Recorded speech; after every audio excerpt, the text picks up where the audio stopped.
Hello बच्चों, कैसे हैं आप लोग। आज मैं आपके सामने ईमानदार रामू की कहानी लेकर आई हूँ, जो बहुत ही निस्वार्थ और भला लड़का है। तो बच्चों, एक गांव में रामू नाम का एक लड़का रहता था। उसके घर में कोई नहीं था। उसके मम्मी पापा की मृत्यु बचपन में ही हो गई थी। उसके घर में बहुत ज़्यादा गरीबी और लाचारी थी। वह ज़्यादा पढ़ा लिखा भी नहीं था, लेकिन बुद्धि का बहुत तेज़ था। लेकिन गांव में उसकी कोई भी मदद नहीं करता था। वह गांव के स्कूल में चपरासी का काम करके थोड़े पैसे में ही अपना जीवन व्यतीत कर रहा था। एक दिन उसे बहुत ज़ोर का बुखार आ गया, जिसे ठीक होने में उसे 3 महीने का समय लग गया।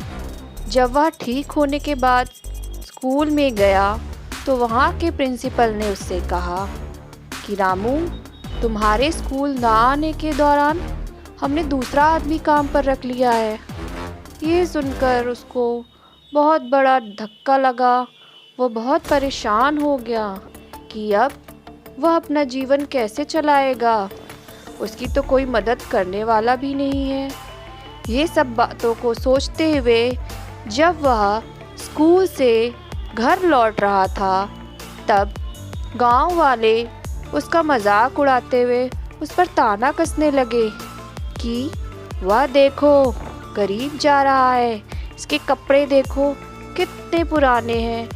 इन सभी बातों को सुनकर वह और भी दुखी हो गया और गांव के मंदिर के पास जाकर बैठ गया और रोने लगा।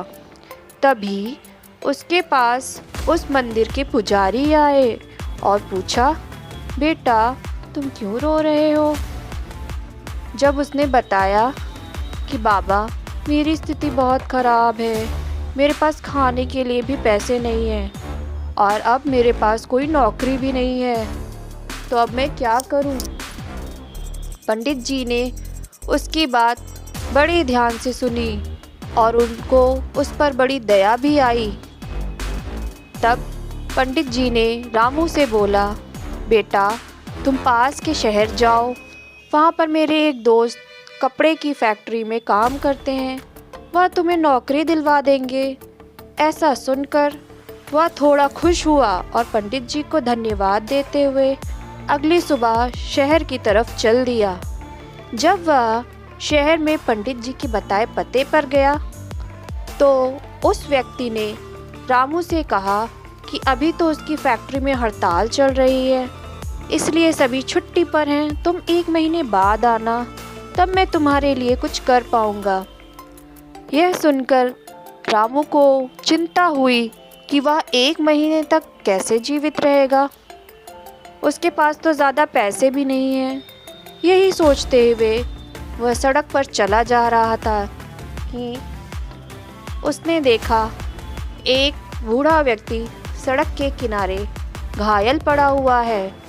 लोग उसके आसपास से गुजर रहे हैं, लेकिन कोई भी उसकी मदद नहीं कर रहा। वह उसके पास गया और उससे पूछा, बाबा आप कौन हैं? आपका कोई रिश्तेदार हो तो मुझे बताएं, मैं उसको सूचित करता हूँ। उस बूढ़े व्यक्ति ने बताया कि बेटा, मेरा कार से एक्सीडेंट हो गया है, मुझे काफ़ी चोट आई है और मुझसे उठा नहीं जा रहा। क्या तुम मुझे हॉस्पिटल ले चलोगे? यह सुनकर रामू सोचने लगा कि मैं इनकी मदद कैसे करूं। मेरे पास तो पैसे भी नहीं हैं। फिर भी वह उन सब कुछ भगवान भरोसे छोड़कर उन्हें हॉस्पिटल लेकर चला और वहां पर उसका इलाज करवाया। जो भी पैसे वह गांव से लेकर आया था, सारे पैसे उसने डॉक्टर को दे दिए। 15 दिन बाद जब वह व्यक्ति ठीक हो गया, तब उसने रामू को बुलाया और उससे उसके बारे में पूछा। तब रामू ने उसको अपनी सारी दुख भरी कहानी बताई। उस बूढ़े व्यक्ति ने रामू से कहा, मेरे 2 बेटे विदेश में रहते हैं और यहाँ पर मैं अकेला हूँ और मेरी कपड़े की एक फैक्ट्री है।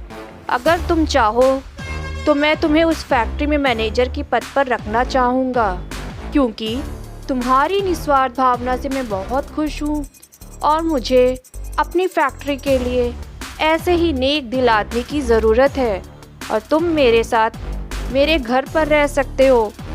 यह सुनकर रामू बहुत खुश हुआ, क्योंकि वह जिसकी फैक्ट्री में छोटी सी नौकरी के लिए आया था, आज उसी फैक्ट्री में उसे मैनेजर की पोस्ट मिल रही थी और उसे इतना भला आदमी अपने संरक्षक के रूप में मिल गया था। तो बच्चों, इस कहानी से हमें यह सीख मिलती है कि हमें हमेशा नेक दिल रहना चाहिए और जितना संभव हो दूसरों की मदद करनी चाहिए। तो बच्चों, कैसी लगी हमारी कहानी?